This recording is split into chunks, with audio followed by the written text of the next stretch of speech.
my name is Benedict. We are looking at a new instrument of mine called ARK 2601. It's a complex wave synthesizer. It's capable of doing interesting things. This is just showing off some extra stuff that you can do with it before people think that it can't do a lot. As the name suggests, it's about building complex wave shapes, and you can then filter or not filter.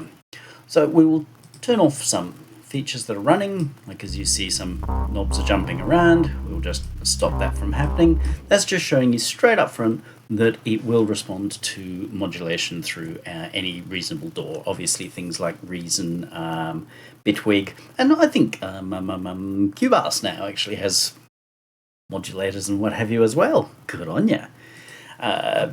Extra sound enhancements that we've got. A little bit of chorusing, because all synths sound nice with it, good for chorusing. And a bit of my tape deco, which is providing both the echo and sort of reverby kind of stuff. So they will be there across everything. In terms of the synth, what we have looks like a pretty simple analog style architecture to oscillator synth with a filter. Fair enough. We've got the ability to grab a couple of sawtooths, detune them, turn on the filter, and do that kind of stuff. Okay, great, it all works fine for that. Where it gets interesting, however, is more as we get into phase modulation stuff. For most of you, phase modulation is broadly referred to as FM, but really it is phase modulation. I'm not being pedantic simply because this relies more on phase modulation than just the FM thing. There's no secret sauce in here. So, we have our basic oscillator sources and then the ability to enhance them. Before we go much further, obviously, if this is a thing that interests you, this is the whole manual, and support will be through this video and this video only. Please don't send me personal messages over this. If you have a question, probably somebody else has that question, and maybe they even already have provided the answer for you, so down here. What you'll notice with other synths of mine is people don't really have questions. It's pretty simple, and I cover it all in this video. Once you have purchased, now I believe it's going to be through Coffee, haven't settled on price yet, just making this video, purchase it, download it. It will be a zip file most likely. You need to unzip the zip file. I know that's self-evident, but some people don't do that and put the whole zip file in, wonder why it doesn't work. Okay, you take the whole folder, and it's really important, it has to be the whole folder. Just take that whole folder, unzipped, go to this PC, OSC, which is normally your main drive, program files, common files, VST3. Oh, the other thing I must mention before people get really upset is this is a Windows 64-bit VST3 only. I have not offered Mac stuff simply because I've got no way of testing it, and nor do I have any Mac testers who I know of. I don't know anybody who runs a boat anchor. So you grab that folder, make sure that you track to common files VST3, and then you just drop the whole folder in. Do not take anything out of that folder or modify the folder in any way. Just drag and drop the whole thing in like this, and it will work just fine as next time you open your door and it gets scanned. I'm testing here in Reason. Reason's kind of fussy with VST. Everything works fine. There are some known issues with Reaper. Have a look at those. I haven't even tried this in Reaper. I have Reaper, but yeah, whatever. As a general rule, Reaper handles most things. So, oscillator forms. This is the manual part of this. We've got a sine. We'll just turn that off. So we've only got one oscillator running. For the moment, we'll just turn him off. Saw, ramp, which is just a saw going the opposite way, so one goes one way, one goes the other way. Triangle, pulse, Now that's just locked into an existing shape, pulse shape. There's no way to change that, just how it is. White noise and pink noise. They aren't going to be necessarily the most useful, but I think they are there. We'll start with a sine wave, as FM tends to always start with a sine wave, and then we can shape that. You will notice these do not operate like a normal tuning thing. They don't do anything.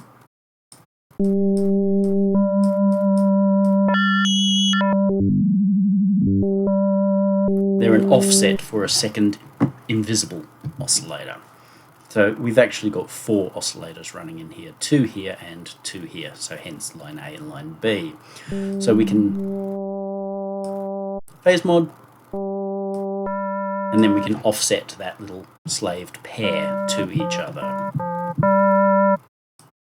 That's one way of doing things. The other way is here to take cross modulation. So as you hear, that's rather similar to this, because it's simply taking oscillator row B and modulating oscillator row A.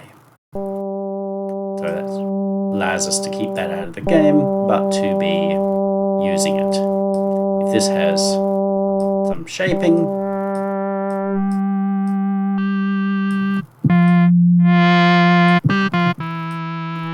if that has some shaping already. So we can make some fairly complex, gnarly sounding waveforms. Obviously, we can then make them more interesting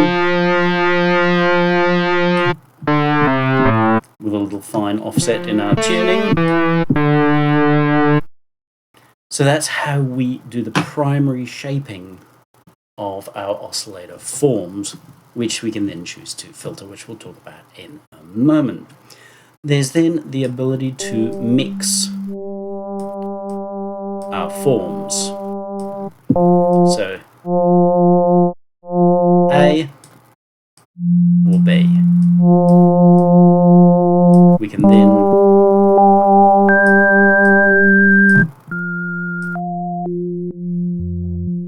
offset the octave and fine-tuning of lines A and B against each other. No semitone tuning, I just didn't really see it as that necessary. So you can get... The other thing I didn't offer was an envelope to control these. I just didn't see it as that necessary, because the reality is most people are going to get this, turn on that filter, and use your filter. Again, we'll come back to that in a moment. So basic forms, and we can use interesting forms should we so desire, and obviously get quite dramatic results.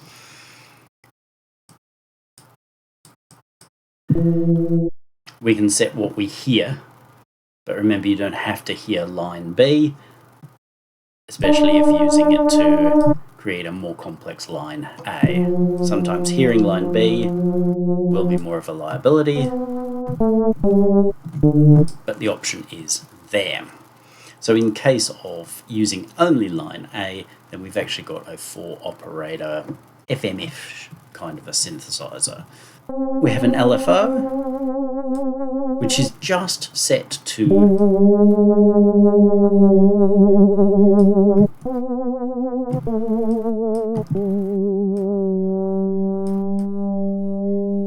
vibrato. Sorry, totally forgot to say the word vibrato.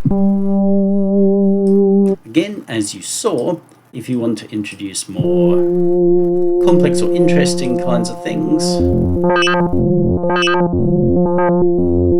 you can use whatever modulation system your DAW has to control anything in here, which struck me as probably more flexible overall. Again, some things are limited. It is not meant to be an every button you could possibly need synth. it's a way of saying, okay, I can get some interesting tones. Now, what you might do with those tones is use them as patches in a piece, just like as you would expect with any VST, or you might say, hey, I'm going to make an interesting tone and then sample it off. If you're looking to make it so that it easily loops, then you'd probably not have any detuning or anything like that. If you're going to put it into something granular, then what the hey, have at it, because it's going to kind of work out anyway. So that's really kind of up to you how you do that. So LFO takes the edge off, and it really does help with FM or digital type synthesis. We'll turn our effects back on. So even there, we've got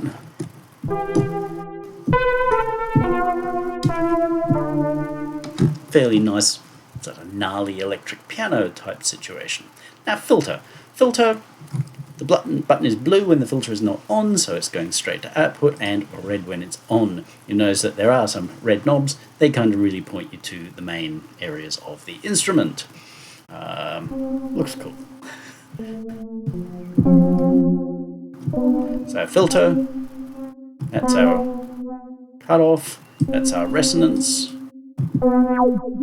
And I deliberately settled with the 12 dB roll-off filter. The 24 dB was fine too. I could have provided a button to switch it on and off, but you know what? I quite like the 12 dB filter for this a little bit better overall. Plus, there's absolutely nothing wrong to stop you from adding a second filter after the fact. So, you know, in reason terms, we can say, okay, we'll add a sweeper.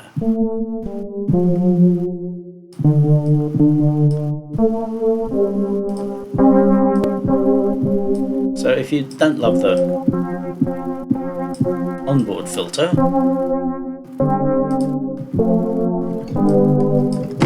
you can double filter with something else. There's also the surge Bacon Full Paul twin filter something or other. They're basically the surge filters in a second box. Sounds a little unready yet, but they are nice filters in surge. So we got a filter, resonance, key follow. Key follow in this situation is actually keyed from the lowest MIDI note, which is a little annoying, but so it makes the top end brighter. It will raise the whole filter overall, so sometimes as you raise that, you're going to want to lower your filter. It's just how it goes. I tend to sit at about 50% anyway, and then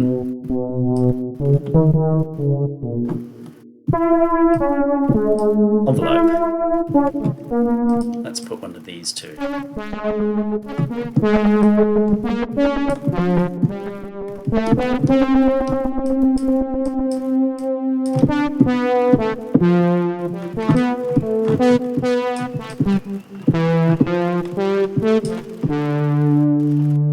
So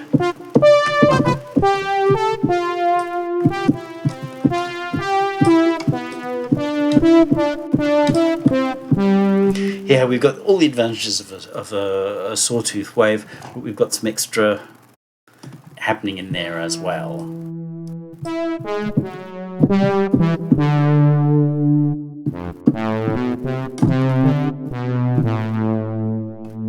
So the filter is simple but effective, and again, if you're wanting more filteriness, simply add a filter plugin after this.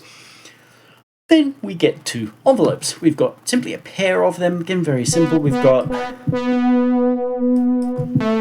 ADSR,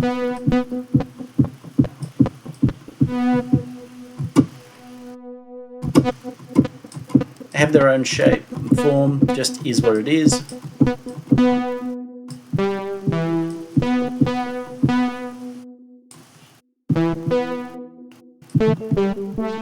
And this one is locked as it points to the filter envelope. If you want to get into more interesting things, although they would need to be monophonic or paraphonic, then there is absolutely nothing to stop you from flying in, not that we've got it here, but an envelope from another place. Get creative. It's in creative where you're always going to find the interesting. Well, that's a pretty cool tone, I've got to say already.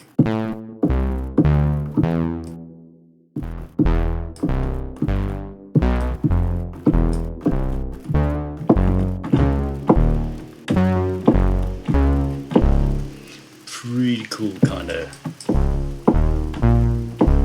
bass sound. There's no overall control of your octaves. You can do that in MIDI. Drop to an octave, back up. It's why add knobs for things that you don't really need.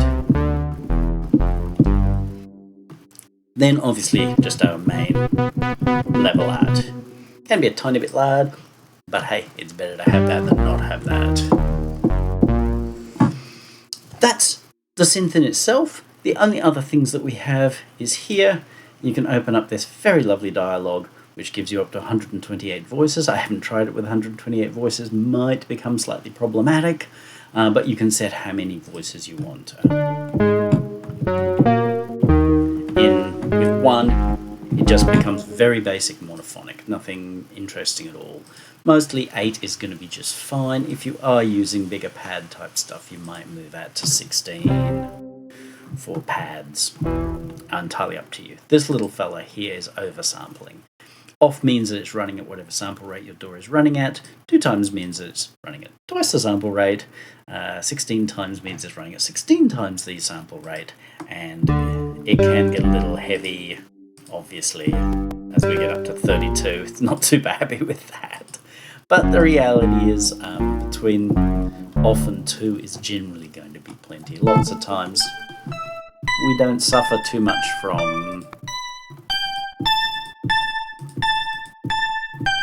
anti-aliasing or aliasing as such. Not a big deal. Oh, one thing that you will notice, there are no patches. I don't see the people who buy these kinds of instruments as being patch hands. While it is nice in some people's minds to have patches that they can either just drop straight into pieces, because that's all they buy synths for, or to show them what it can do. The thing is, I think that you kind of got to work that out yourself. I'm showing you some of the range here. Speaking of some of the range, if we take our single oscillator here, let's turn this guy off for now.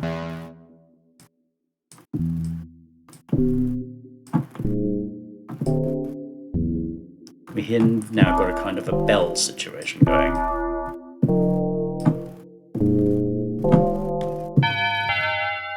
That's just the one of them.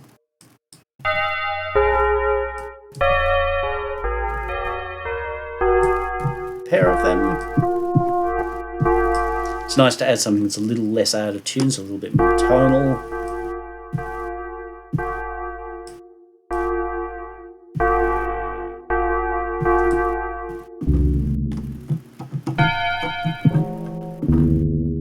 We can add more complex waves, but they tend to get really ugly really fast.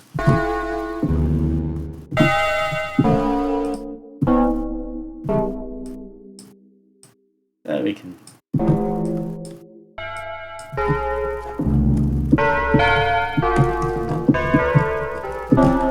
So obviously very nice for bell type sounds, and of course once we hit bell sounds, then we can choose to do pad sounds as well.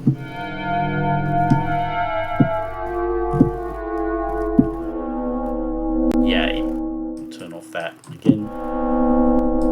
Just showing how these add.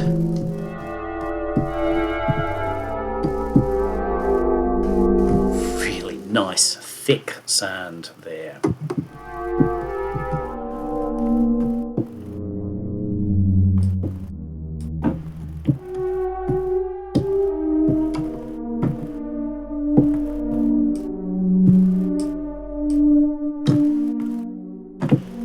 As we reduce our amount here,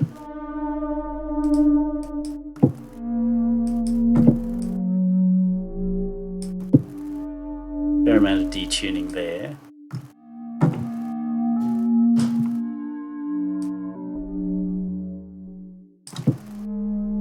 We just get this sort of brushed metal feel to it.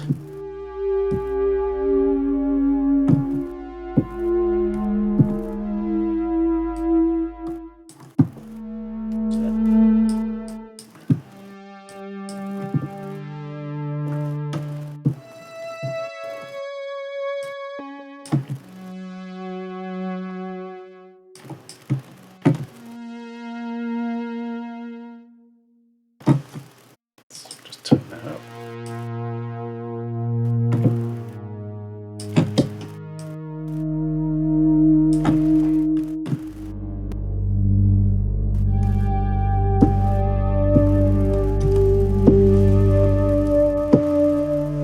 Giving us real sort of kind of PPG sorts of sounds.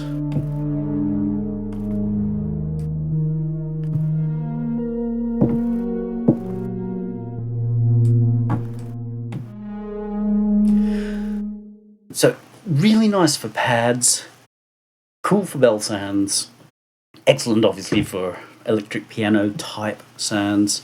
I'm assuming it would be really great for little arpeggio type sounds. Can really do some very nice analog brass sort of stuff. Probably not with this.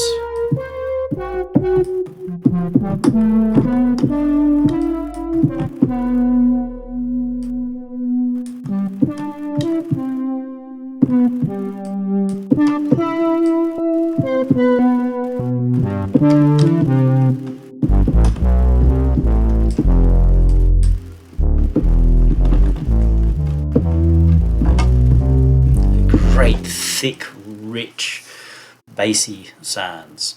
Hence, if you think about it very carefully, the name, that it's sort of looking forward in terms of analog, but at the same time moving forward.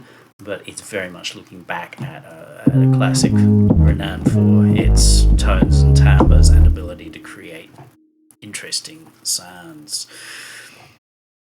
That's basically it. If you are interested, then simply follow the link down below in the info box here, purchase it, install it as said, and get out there and have fun. If you want to make patches that you offer or whatever, that's fine. I'm interested if you make a collection, I'll link to it. I just don't make them myself, not because I don't like making patches. I actually like making patches. By the time I've finished building a synth, I don't want to turn around and do it. And the system that within the system that I use to make these is not fun. I'll happily make patches when they're fun to make and easy to save, but this just... So it's not fun. And as I pointed out, most people really are just not going to be the preset hands for this. That's it. Get out there. Have fun.